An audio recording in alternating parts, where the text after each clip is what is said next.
Sorry, but you are not allowed to enter. Please leave. Why? I just want to see him one last time. Let me in. This is a restricted area, sir. The military funeral of 4-star General Marcus R. Connors. No invitation, no entry. The guard barely glanced at him. Just another old man in a faded uniform. Out of place, out of time. He didn't protest.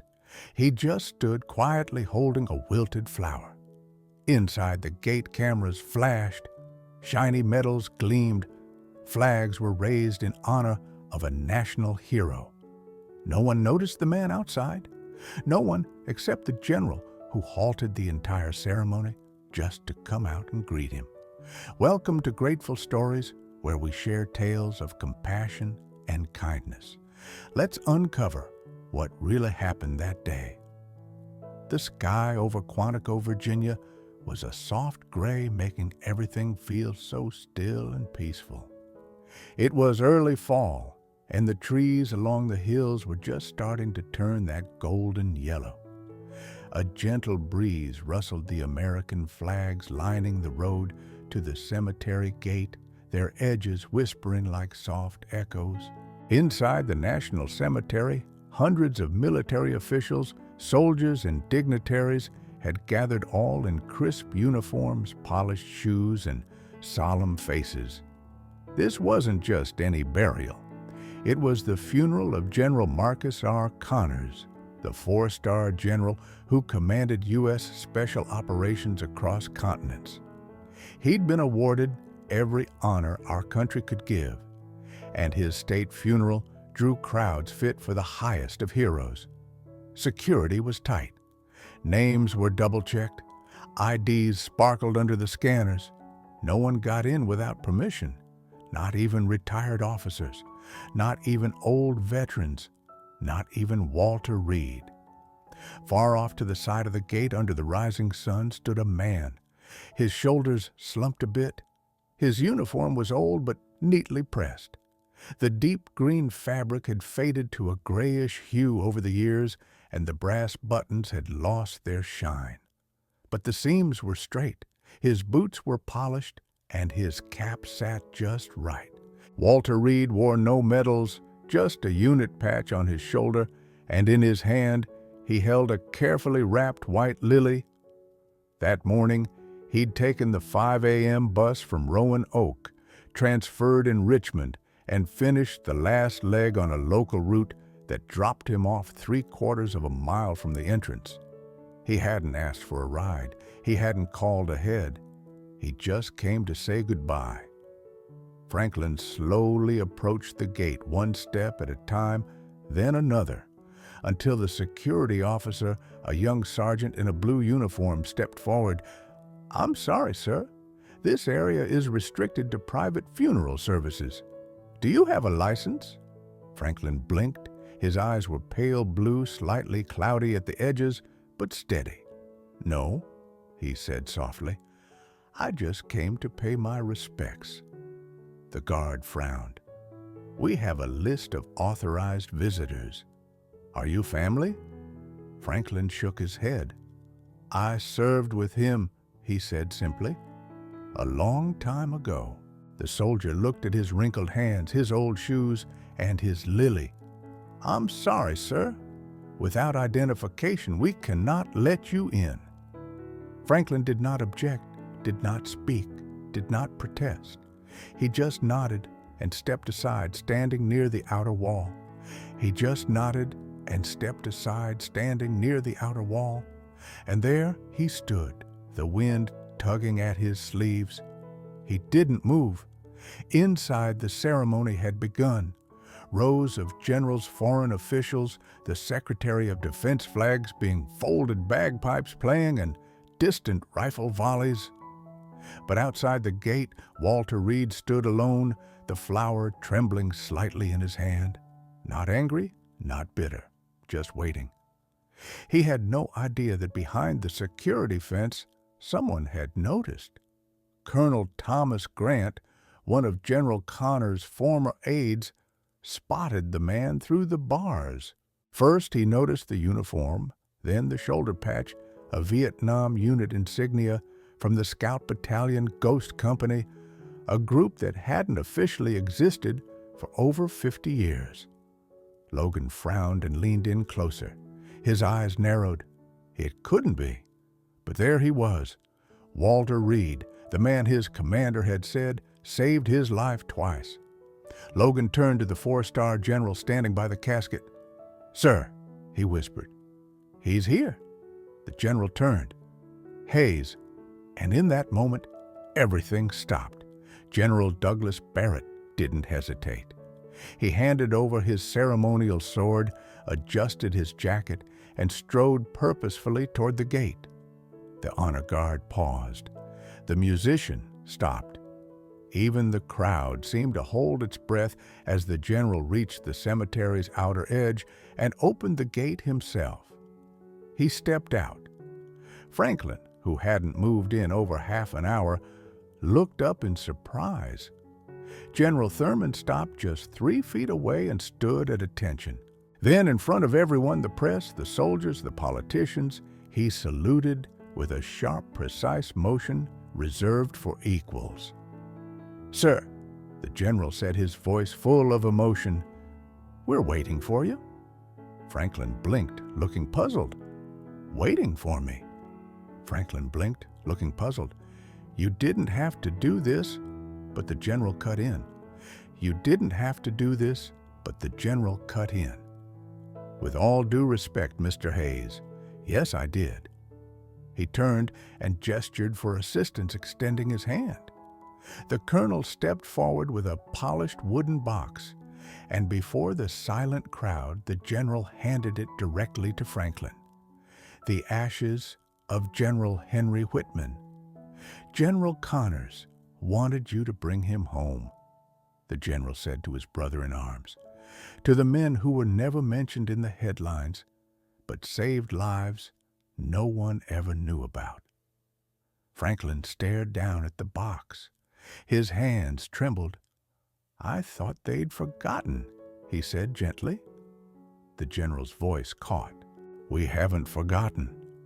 And behind them, in the inner circle of the cemetery, the remaining veterans of Ghost Company, now in their 70s and 80s, rose from their seats, standing at attention one by one along the ceremony's edge. As Walter Reed walked through the gate carrying his fallen friend's ashes, each of them saluted him, not because they had to, but because they remembered, because some debts are too big for medals, too sacred for ceremonies, and because real heroes don't wear ribbons on their chests, they carry them in silence until someone remembers to say, "Welcome home." The wind shifted as Walter Reed crossed the threshold. With the weight of a lifetime of unspoken burdens, he stepped onto the sacred grounds of Quantico National Cemetery, carrying the ashes of the man whose name filled every morning headline and whom Franklin had once saved in silence. The general walked beside him, saying nothing. Now, with no cameras here, no microphones, just the crunch of footsteps on gravel and the soft rustle of uniforms as the high-ranking officers stood at attention. Not for a four-star general, but for a man they'd never heard of. Franklin paused before the service tree, and in that pause, amid the quiet reverence of a full military funeral, his mind drifted back. 57 years earlier, February 1968, the Khe combat base. They called it a siege. 77 days of shelling collapsing bunkers, nights where smoke blurred into fog. Franklin was deep into his second tour when Khe was hit. By then he was a sergeant, 29 years old, older than most of the guys around him, but still young enough to move fast under fire. That night, on day 34 of the siege, he was on perimeter duty when the mortars started falling again. 2 platoons away, the sky lit up with flames. He heard gunfire near the runway, followed by shouts over the radio. "This is the wire. Connors is down." were outside the perimeter, taking fire from the trees. Franklin didn't wait, didn't call for backup. He grabbed 2 smoke grenades, clipped a flare to his vest, and ran. No cover, no support, just instinct. He found them huddled behind a half-collapsed hut. One man bleeding from the arm, the other shielding him with a pistol and nothing else. The second man, Lieutenant James Clayton, fresh out of West Point, was shaking but still shouting orders like he knew no better. And beside him, Connors, with a scratched face, likely a broken ankle, still trying to pull the radio with one hand. "You boys lost your map," Franklin muttered, tossing smoke between them and the trees. "Who the hell are you?" Price asked. Franklin didn't answer, just grabbed their jackets and moved. Sparks hissed through the smoke. The jungle lit up behind them. As he threw them over the last barbed wire fence, Franklin was bleeding from a gash on his shoulder he didn't even notice. He received a citation for bravery. Never got it. He turned down the medal, refused the formal praise, wouldn't pose for photos. "I just did what I was supposed to," he said when pressed. And after his last tour, Walter Reed did what few of his kind do. He vanished. Back in Quantico today, Marcus Connor's letter weighed heavy in his jacket pocket. He vanished. Back in Quantico today, Marcus Connor's letter weighed heavy in his jacket pocket. The final words of a man who spent decades commanding battalions, shaping war strategies, and never stopped remembering one night in the muddy fields where everything almost ended before it began. Franklin's fingers brushed the envelope as the crowd started to move. The official reception was beginning. Guests were led to the white tent on the far side of the grounds. Attendants in uniform handed out programs. Programs and flags were folded with perfect precision. Franklin stayed back. He didn't belong at the reception. Never had. He stood under a cluster of oak trees just off the main path alone, watching until a soft voice broke the silence. "Excuse me." Mr. Franklin turned. A young lieutenant stood before him, clipboard in hand, shoes shined collar stiff. Probably not even 23. "I see you're not on the list," he said, glancing at the paper nervously. "Are you with family?" Franklin shook his head. "No. Press number military." A pause. Then Franklin said low and steady, "3rd Scout Battalion, Charlie Company, K. San, 1968. The lieutenant blinked. "It's not that." "It's not that," Franklin said gently. He didn't offer ID, didn't explain further, just nodded once. "I'm not here for the program." The young officer hesitated, then stepped back uncertain. I'll check with my superior." He turned and hurried away.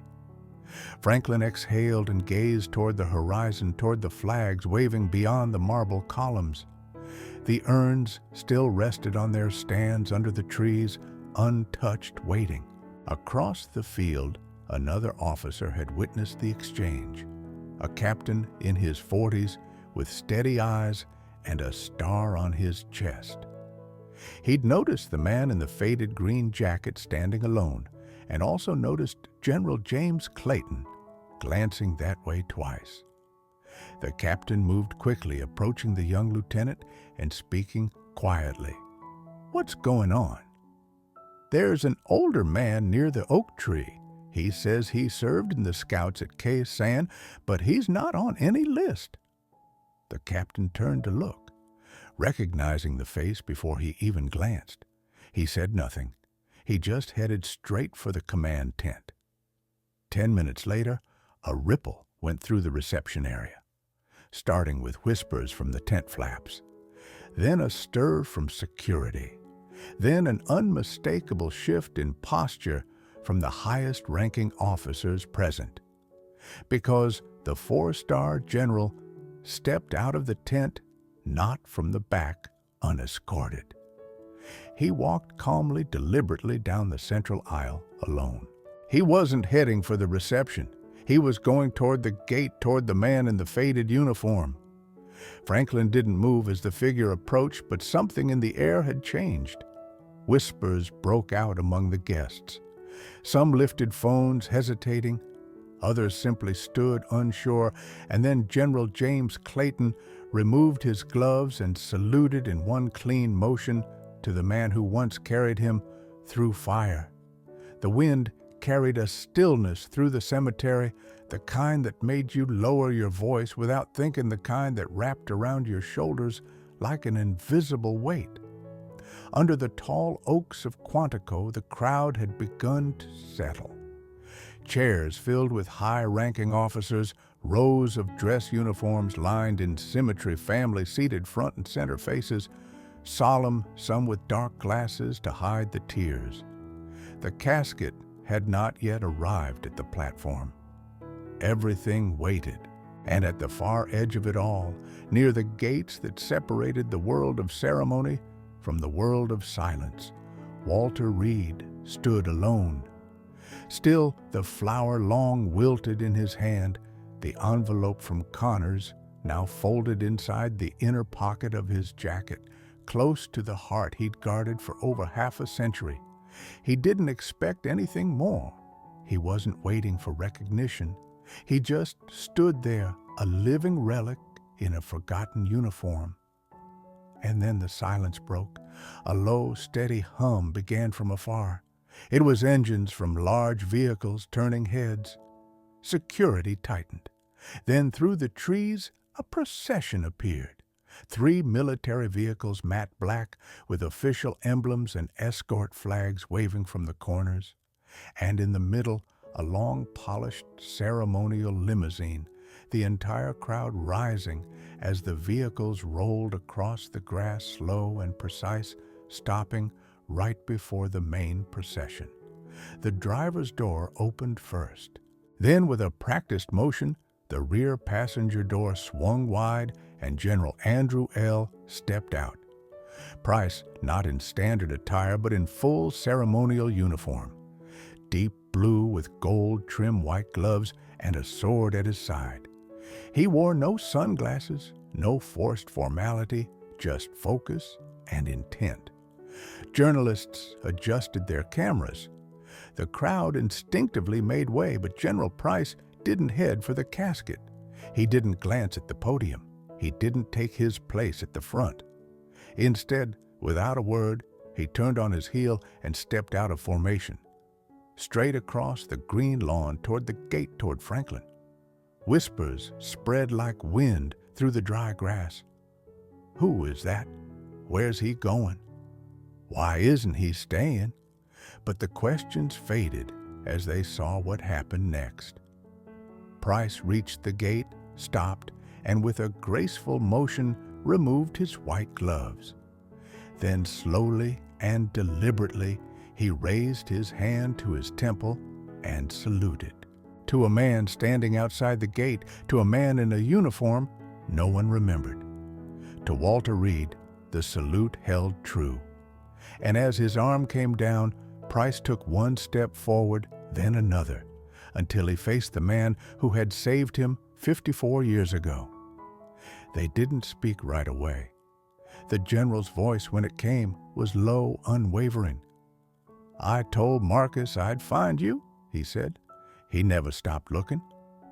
And when he knew his time was short, he left one last instruction. Franklin said nothing, just looked at the man no longer.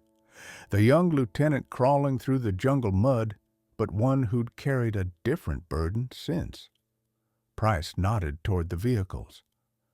"I brought him here," he said, "but only you can take him home."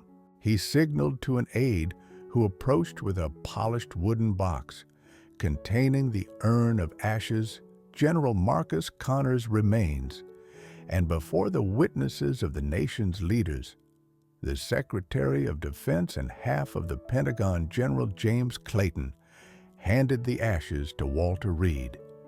Camera shutters clicked, but Price raised a hand, halting them. Then he turned back to the crowd. Now, In the stunned, respectful silence, he stepped up to the low stone podium, took the microphone meant for the eulogy, and spoke straight from the heart. No prepared speech, no script, just the truth. Ladies and gentlemen, he began, his voice steady, echoing across the field. Began his voice steady, echoing across the field. There are moments in military life that live forever. There are moments in military life that live forever beyond the battlefield. The moments that define who we are not by the medals we wear, but by the debts we never forget. He paused, then turned, gesturing toward Franklin, who now stood just behind him, still holding the urn. Without this man, Price continued, Marcus Connors wouldn't have lived past 19. I wouldn't have survived my first command. And everything we built, every soldier trained, every mission accomplished, never would have happened. Franklin's eyes dropped to the ground. His hands gripped the box with the steadiness of a man carrying more than just ashes. Price took a breath. If there's one person, he said, his voice now thick with emotion, who deserves to lead this final walk, it's Sergeant Walter Reed. Ghost Recon Laos, 1971. The silence shattered. First one clap, then another, then slowly rising a respectful stand from the entire assembly. One by one, soldiers, generals, and civilians rose and saluted. Dozens of hats were removed, tears quietly wiped, and the press, they lowered their cameras. Because sometimes you don't capture a moment, you just let it be. General Price turned back, his voice now gentle. Price turned back, his voice now gentle. Will you walk with me? Sergeant Franklin hesitated for a moment, then nodded. Will you walk with me? Sergeant Franklin hesitated for a moment, then nodded. Together, side by side, they started toward the flag-draped podium. Price on one side, Hayes on the other, passing through the stunned officers, the journalists, the wreaths, and the flags. And as they reached the end of the line, the honor guard parted without a word to let them through. Franklin stepped up to the stage and placed the urn right atop the folded flag. Not for ritual's sake, but because it was right. Because some men don't need metal pinned to their chests to be remembered. They just need someone to stand up and say, I never forgot you. The final notes of the taps faded into the wind. There was no applause that followed, no national anthem, just silence. The kind of silence that means something heavier than words can carry. Walter Reed stood motionless by the stand, his hand on the urn, containing the man who had called him brother in arms even after the stars filled his shoulders. Then slowly, at General Price's gesture, Franklin lifted the box once more and turned. The soldiers lined along the path stood at attention in their crisp uniforms. On both sides of the aisle, Marines, Navy, Air Force, Army, young and old, all snapped to full attention, some sharp and strong, others with trembling hands, but all of them stood tall as Franklin began walking down the central aisle of the service, carrying Connors with silent reverence. They didn't move. They saluted him, not out of duty, and it spread beyond the front rows. Veterans in civilian clothes stood beside their canes. Older men with patches on their jackets raised their shaky arms. Some removed their hats with tears tracing their cheeks. It wasn't protocol. It was something else, a kind of memory the world forgets too easily, a recognition not of medals earned, but of burdens carried. By the time Franklin reached the family section, the entire cemetery was on its feet. All cameras were lowered, all whispers had stopped, and in that absolute quiet of the moment, surrounded by ranks, titles, and brass badges, he was the most honored man on that stage.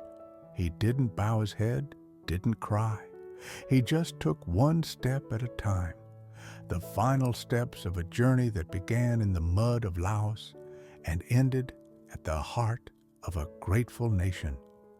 Later, long after the last guest had left, after the officers returned to their vehicles and the folding chairs were stacked away, Franklin remained.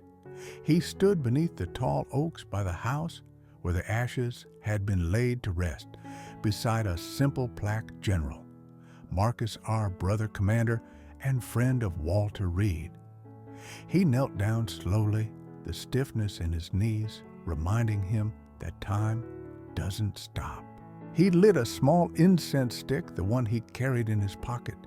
Smoke curled into the autumn air, soft and slow. He didn't speak aloud, but if anyone had been close enough, they might have heard a few words carried on the wind. "I told you I'd do it." A pause. "You always hated flowers." Then, after a deep breath, "Rest easy, kid." He bowed his head once, and as he rose, he didn't leave because someone was waiting behind him. General James Clayton, still in full uniform, though the weight of the day pressed on his shoulders.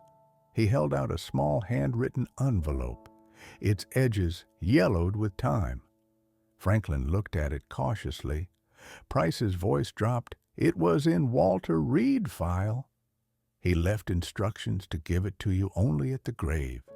Franklin took it.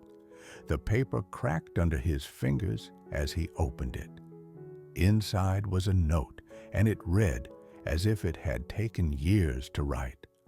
"Frank, you never let me thank you. Not really. You saved my life and vanished like it didn't matter. But it mattered to me. You're the one debt I carried that no medal, no order, no ceremony could repay. You let me live long enough to serve long enough to lead long enough to die in peace. And if there's any justice in this world someday, they'll say my name alongside yours. And maybe then I'll finally feel worthy. You'll friend me." Franklin's hand lowered. He folded the letter, neatly slipped it back into the envelope, and tucked it into his jacket. "I didn't do it for thanks," he said quietly. "I know," Price replied. "That's why you deserve it." A year later, a ribbon was cut neatly across the stone arch as the crowd applauded. Dozens of veterans gathered under the spring sun, local officials, reporters, and an honor guard. Beneath a new brass plaque, Walter Reed Center, a home for healing, a place for those who remember. It wasn't just a building. It was a sanctuary, a rehab center for veterans returning with wounds, not always visible, counseling for PTSD, physical therapy, woodworking shops, and a quiet memorial garden with names not in the history books, funded by the Marcus Connors Legacy Fund and approved by General James Clayton. And right then, the crowd was waiting for one more thing, a speech, a word from the man whose name was etched above the door. But Walter Reed wasn't on the stage. He was standing at the edge of the crowd, a dark coat over his shoulders, hands clasped behind his back, and in one hand, a white lily. Its petals curled, its color faded, but he held it as if it meant something because it did. No cameras pointed at him, no microphones in his face, just a few who knew nodding in quiet recognition. He didn't wave, didn't bow, didn't say a word. He just watched the center open, watched the young veteran step through the doors for the first time, watched a place rise from silent service, not for fame. And this time, that was enough. As the crowd began to thin and the speeches gave way to conversations, General Price quietly approached. Franklin saw him coming and nodded slightly. They stood together for a moment, looking at the building they'd both helped build in their own ways. "I told you I didn't want a building," Franklin murmured. Price chuckled softly. "It's not just a building. "It's a thanks," Price said, "carved in stone, for every man who gave more than he got." Franklin looked down at the lily, then back at the door. "Do you think they'll come?" Price followed his gaze. "They already have." The sun set behind the trees as Franklin turned away. He walked off alone quietly as he always had, but something had changed. Not in him, but in the world around him. People now watched him with respect, not curiosity. They didn't salute him aloud, but in their hearts they remembered, because somewhere in America, an old man in a worn uniform still carries debts no one can see. And because of that final walk, the nation he never stopped serving does too. In our darkest moments, kindness still finds a way. Often in the quietest places, and not everyone who helps wants recognition. Some just need to know that today someone doesn't go hungry. And sometimes that's enough to change a life. You might forget the story, but if no one tells it, history stays silent forever.